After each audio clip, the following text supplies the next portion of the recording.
నమస్తే, నేను సిరి.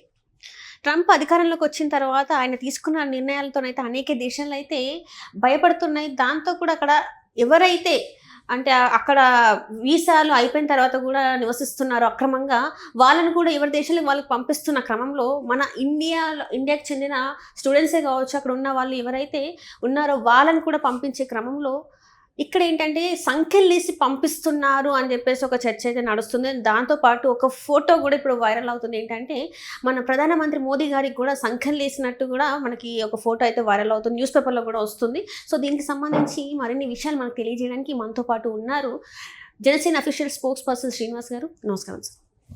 సార్, ఇప్పుడు చూస్తుంటే ట్రంప్ గారు అధికారంలోకి వచ్చిన తర్వాత అనేక నిర్ణయాలు అయితే తీసుకున్నారు. దాంతోపాటు అక్కడ అక్రమంగా నివసిస్తున్న వారిని కూడా ఎవరి దేశాలకు వాళ్ళకి పంపిస్తున్న క్రమంలో, ఇండియాకి చెందిన వ్యక్తుల్ని కూడా మన దేశానికి పంపిస్తున్న క్రమంలో మోదీ గారి కాళ్ళకు కూడా మనం చూసుకున్నట్టయితే సంఖ్యలు ఉన్నాయి. దాని పక్కన ట్రంప్ గారికి వచ్చిన ఒక ఫోటో వైరల్ అవుతుంది. అంటే అది నిజంగానా, మాఫ్టా, లేకపోతే ఏంటి, అసలు ఏం జరిగిందంటారు? సరే, ఆ ఫోటో గురించి అంటారా? తమిళనాడులో ఏదో పేపర్లో అలా వచ్చినట్టు, పత్రికలు ఏదో వచ్చినట్టుగా వచ్చింది, దాని మీద ఏదో చర్యలు తీసుకున్నారు అన్నట్టుగా, బ్యాన్ చేసినట్టుగా వస్తుంది. అది పక్కన పెడితే చర్చ అంతా ట్రంప్ తీసుకున్న నిర్ణయాలకి మోదీ సమర్థిస్తున్నారు. అదేవిధంగా భారతీయులు ఎవరైతే అక్కడ ఉన్నారో వాళ్ళందరినీ ఇక్కడ మన దేశానికి పంపించినప్పుడు వాళ్ళకి సంఖ్యలు వేసి పంపిస్తున్నారు. మోదీ గారు కూడా మొన్న వెళ్ళారు, అమెరికా పర్యటనకి వెళ్ళారు. అక్కడ ఏమైనా అటువంటి విషయాలు మాట్లాడతారా అనేటువంటిది ఒక పెద్ద చర్చ కింద అయితే జరిగింది. నేను ఏమంటున్నానంటే సిరి, ప్రతి దేశానికి కొన్ని వాళ్ళ దేశాలకు సంబంధించి కొన్ని చట్టాల్లో, కొన్ని నిబంధనల్లో, కొన్ని విధానాలు ఉంటాయి. మోదీ గారికి ఎంత స్నేహితులైనంత మాత్రాన ట్రంప్ దగ్గరికి వెళ్ళి మీ విధానాలు మార్చుకోండి, మీ చట్టాలు మార్చుకోండి అని చెప్పడం. ట్రంప్ ఎప్పుడైతే అతను రెండోసారి ఆ దేశానికి అధినేతగా అయిన తర్వాత కొన్ని నిర్ణయాలు ఖచ్చితంగా చెప్పాడు ఆయన. మా దేశంలో అక్రమంగా నివసిస్తున్న వారిని ఎవరినైనా సరే ఖచ్చితంగా మా దేశం నుంచి వేరే ఆయా దేశాలకు పంపించేస్తారని చెప్పేసి మాట పదే చెప్పాడు ఆయన. ఎందుకంటే వాళ్ళ భావన ఏంటి, వాళ్ళ దేశాలకి సంబంధించినటువంటి అసలైన వ్యక్తి, ఆ దేశవాసులకి ఉద్యోగాలకి ఇబ్బంది కలుగుతుంది, లేకపోతే దేశ భద్రతకి సమస్య రావచ్చు అనేటువంటిది ఆయన భావన పంపిస్తున్నాడు ఆయన. ఖచ్చితంగా ప్రతి దేశం కూడా, ఇప్పుడు మన దేశమే ఉంది, మన దేశం కూడా పక్కన పెట్టు, మన ఇల్లే ఉంది. ఎవడో గోడ దిగేసి లోపలికి వచ్చి ఉంటానా, మన ఇంట్లో బెడ్రూమ్లో పడుకుంటానంటే మనం ఒప్పుకుంటామా? లేదు. మరి మన ఇల్లు లాంటిదే కదా మన దేశమైనా. అలాగే ట్రంప్ ఆ విధంగా నిర్ణయం తీసుకున్నాడు. ఇంకా సంఖ్యలు అంటారా, సంఖ్యలు అనేది అది ఎందుకు చేస్తారు అంటే, ఒక ఫ్లైట్లో ఒక 150 మందో 100 మందో 200 మందినో ఒక ఫ్లైట్ పెట్టి అక్రమ నివాసంగా ఉన్న వాళ్ళని పంపించేస్తారు ఆ దేశాలకి. వాళ్ళు ఏం వీళ్ళందరూ ఎవరు ఏదో నాలుగు డబ్బులు సంపాదించుకోవాలని ఏదో ఉద్దేశంతో ఎవరికో ఏజెంట్లకి కొన్ని లక్షల రూపాయలు ఇచ్చి అక్రమ రూట్ల ద్వారా, అరణ్య మార్గాల ద్వారా, సముద్ర మార్గాల ద్వారా రకరకాలుగా వచ్చి అక్కడ సెటిల్ అయిన వాళ్ళందరికీ డబ్బులు కూడా లాస్ అవుతాయి కదా. వాళ్ళందరూ ఒక ఫ్రస్ట్రేషన్లో ఏమన్నాను అక్కడ పైలట్ మీద కానీ అక్కడ తిరగబడితే పరిస్థితి ఏంటి? అందుకని అటువంటి చర్యలు తీసుకుంటారు. అది తప్పు పట్టవలసిన అవసరం ఏమీ లేదు. అది మన దేశం, వాళ్ళ దేశం అని కాదు. తీసుకొస్తున్నారు అది అని చెప్పేసి అంటే ఈ చెప్పి వాళ్ళు ఎన్నైనా చెప్తారు. ఏంటంటే మోదీ గారి మీద ఒక వ్యతిరేకత భావంతో అటువంటి మాటలు మాట్లాడతారు. కానీ ఎవరైనా ఎంత నేను అదే అంటున్నారు, మన గోడ దూకి ఎవడన్నా మన ఇంట్లోకి వస్తే పట్టుకుంటే మనం అటు కూర్చోబెట్టి భోజనం పెడతామా, పలహారాలు పెట్టి దండేస్తామా, చేతులు కాళ్ళు కట్టేస్తామా? ఇది అంతే, తప్పేం లేదు. రేపు పొద్దున్న మన దేశంలో కూడా చుట్టుపక్కల బంగ్లాదేశ్ నుంచి లేక ఆ చుట్టుపక్కల నుంచి కూడా అనేక మంది మన దేశంలో వాళ్ళు అక్రమ మార్గాల్లో వచ్చిన వాళ్ళు ఉన్నారు. ఇప్పుడు మన దేశం కూడా వచ్చేస్తున్నారు కదా. మరి అటువంటి వాళ్ళందరినీ వాళ్ళ దేశాలకు పంపించాల్సిన అవసరం ఉందా లేదా? గతంలో కూడా నువ్వు ఇక్కడ కేసీఆర్ గారు సీఎంగా ఉన్న టైంలో తెలంగాణకు సంబంధించిన డీజీపీ గారు ఒక లెక్క చెప్పారు, దాదాపు 4,000 మంది పైగా రోహింగ్యాలు ఓల్డ్ సిటీలో ఉన్నారట. వితౌట్ పాస్పోర్ట్స్ ఏవి లేకుండా ఎలా వచ్చారు మరి? వాళ్ళందరూ ఉన్నారు. మరి వాళ్ళందరం వల్ల మరి దేశ భద్రతకి ఖచ్చితంగా భంగం కదా.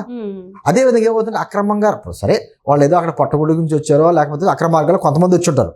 అందరూ టెర్రరిస్టులు వస్తారని అంట్లా, అక్రమ మార్గాలు బతకడానికి వచ్చి ఉంటారు. కానీ వాళ్ళ వలన వాళ్ళు వచ్చి వాళ్ళ అవకాశాలు తీసేసుకున్నారు అనుకోండి, అసలైన వాళ్ళకి అవకాశాలు కోల్పోతారు కదా.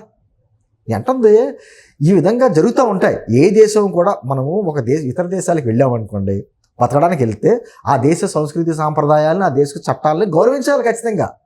అమెరికాలో కొన్ని లక్షలాది మంది మన వాళ్ళు ఉన్నారు, అక్కడికి వెళ్తున్నారు నిజంగా చదువుకునో జాబులకో మొత్తానికి అక్కడికి వెళ్తున్నారు. జాబులకు వెళ్ళినప్పుడు అక్కడ చట్టాలను గౌరవించాలా ఖచ్చితంగాను. మా ఇండియాలో చట్టాల గురించి ఇలా ప్రవర్తిస్తామంటే కుదురుద్దా? ఏ దేశం చట్టానికి ఆ దేశంలో గౌరవించాలి. ఖచ్చితంగా చేయాలి. సక్రమంగా నివసిస్తున్న వారికి ఏ దేశంలో కూడా ఇబ్బంది లేదు. అది అమెరికా కావచ్చు, మన ఇండియాలో కావచ్చు. మన ఇండియాలో కూడా అనేక మంది సక్రమంగా వచ్చి ఇక్కడ ఉంటున్న వాళ్ళు ఉన్నారు, తప్పులేదు, ఎక్కడైనా బతకొచ్చు. అలాగే మన ఇండియన్స్ ఒక అమెరికా కాదు, ఆస్ట్రేలియా, లండన్, లేకపోతే అనేక చోట్ల ప్రపంచంలో అనేక దేశాల్లో మన ఇండియన్స్ ఉన్నారు, సక్రమంగా వెళ్ళారు. వాళ్ళు డాక్టర్లే చేసుకోవచ్చు, ఇంజనీరింగ్ చేసుకోవచ్చు, చదువుకున్న వాళ్ళు వెళ్ళొచ్చు. అనేక కెనడాలో ఎంతమంది ఉన్నారంటే వెళ్తారు. సక్రమంగా వెళ్ళి ఎక్కడ నివసించినా ఎవరికే తప్పులేదు తప్ప అక్రమంగా నివసించిన వాళ్ళని సమర్థించమంటే ఎవరు సమర్థించరు. ఈరోజు జరుగుతుంది అదే. ఆ విధంగా చేస్తారా? తప్పు కదా. మన దేశంలోనే ఇప్పుడు సిఏఏ, ఎన్ఆర్సీ బిల్లు ఉన్నాయి. ఆ బిల్లుని కఠినంగా అమలుపరచాలి. ఖచ్చితంగా మన దేశంలో ఎవరు అక్రమంగా ఉన్న పంపించండి. మన దేశవాసులు, ఆ మతాలతో సంబంధం లేదు, మన దేశంలో ఉన్న వాళ్ళు సక్రమంగా ఉన్న వాళ్ళు ఎవరైనా చక్కగా బతకొచ్చు. ఈ మతం, ఆ మతం, ఈ కులవాకులు లేదు కదా. చక్కటి దేశం అంది. ఈ రోజు కాదు, కొన్ని వేల సంవత్సరాలు బట్టి అనేక మతాల వారిని, కులాల వారిని మన దేశంలో ఐక్యం చేసినటువంటి దేశం అంది. వాళ్ళకే ఇబ్బంది లేదు. అక్రమ మార్గాల్లో వీసాలు లేకుండా, లేకపోతే దొంగ వీసాలు పెట్టుకుని ఇక్కడికి వచ్చి ఇక్కడ వనరులను ఉపయోగించుకుంటానంటే ఖచ్చితంగా బయట పంపించాలి.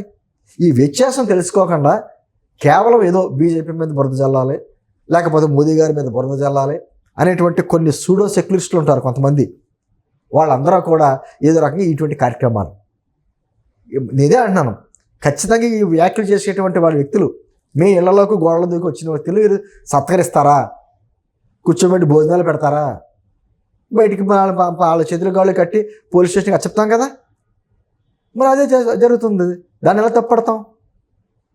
నేను భవిష్యత్తులో నేను బలంగా కోరుకుంటున్నాను, ఇండియాలో సిఏఏ, ఎన్ఆర్సీ బిల్లు కూడా చాలా కఠినంగా అమలుపరచండి.